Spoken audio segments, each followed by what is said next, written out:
Hey guys, welcome back to Adhya's life diaries. ഇന്നത്തെ ഈ ഒരു വീഡിയോ എന്ന് പറയുന്നത് എൻ്റെ ഹോസ്റ്റൽ വെക്കേറ്റിംഗ് വ്ളോഗാണ്. Then I am going to my home. അങ്ങനെ ഹോസ്റ്റൽ ബസ്സൊക്കെ തീർത്തിട്ട് വീട്ടിലേക്ക് പോകുന്നതിന് എനിക്ക് സന്തോഷമുണ്ട്. പക്ഷെ എവിടെയോ ഒരു മിസ്സിംഗ് ആയിട്ട് എനിക്ക് തോന്നുന്നു, എന്താണെന്നറിയില്ല. അങ്ങനെ ഒരുവിധ സാധനങ്ങളെല്ലാം ഈ ലഗേജിൽ നിറച്ചു. പിന്നെ എൻ്റെ സ്റ്റഡി ടേബിൾ തിരിച്ചു കൊണ്ടുപോകണം. അങ്ങനെ എൻ്റെ എല്ലാമായിരുന്ന ഈ ബെഡും ഈ ജനലും എൻ്റെ ഈ ഒരു സ്പേസ് ഇനി എൻ്റെ കയ്യിലില്ല. എൻ്റെ ബെഡിൻ്റെ നേരെയുള്ള വാളിൽ ഞാൻ കുറച്ച് ഇതേപോലെ സ്റ്റിക്ക് ചെയ്തിട്ട് വെച്ചിരുന്നു കുറേ സ്റ്റിക്കേഴ്സ്. പക്ഷെ ഹാർട്ട് ഷേപ്പ് എനിക്ക് ഫില്ല് ചെയ്യാൻ ഇതുവരെയും പറ്റിയിട്ടില്ല.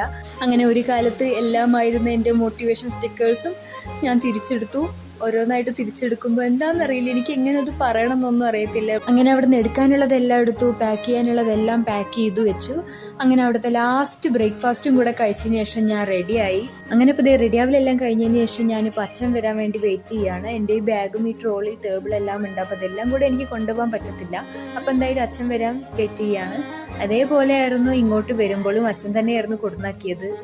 അങ്ങനെ അച്ഛൻ ഇവിടെ എത്താറായി എന്ന് പറഞ്ഞപ്പോഴേക്കും ഞാൻ റൂമിൽ നിന്ന് ലഗേജ് എല്ലാം പുറത്ത് കൊണ്ടുവച്ചു. ഇനിയിപ്പോൾ ഇതേ പുറത്ത് വന്നിരിക്കുകയാണ്. അങ്ങനെ ഹോസ്റ്റലിനോട് ലാസ്റ്റ് ബൈ ബൈ എല്ലാം പറഞ്ഞതിന് ശേഷം നമ്മൾ ഓട്ടോ കയറി പ്രൈവറ്റ് ബസ് സ്റ്റാൻഡിലെത്തി.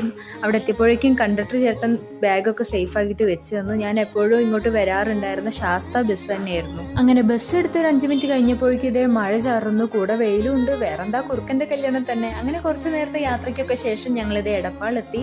അങ്ങനെ ഒരു 2 മണിയൊക്കെ ആയതുകൊണ്ട് തന്നെ ഞങ്ങൾ നേരെ ഫുഡ് കഴിക്കാൻ ഹോട്ടലിൽ കയറി. അങ്ങനെ ഫുഡ് കഴിച്ച് നേരത്തെ ഞാൻ വീട്ടിലെത്തി.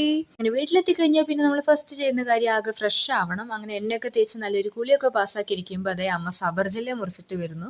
അങ്ങനെ അതൊക്കെ കഴിഞ്ഞ് നൈറ്റ് അമ്മ കൂന്തൽ റോസ്റ്റും നല്ല ചപ്പാത്തി ഉണ്ടാക്കിയിരുന്നു. അങ്ങനെ അതും കഴിച്ച് പിന്നെ അതിൻ്റെ കൂടെ കുറച്ച് ചോറും ഇട്ട് കഴിച്ചു. അപ്പം എന്നാൽ ഞാൻ പോയി കഴിക്കട്ടെ. നെക്സ്റ്റ് വീഡിയോയിൽ കാണാം. ബൈ.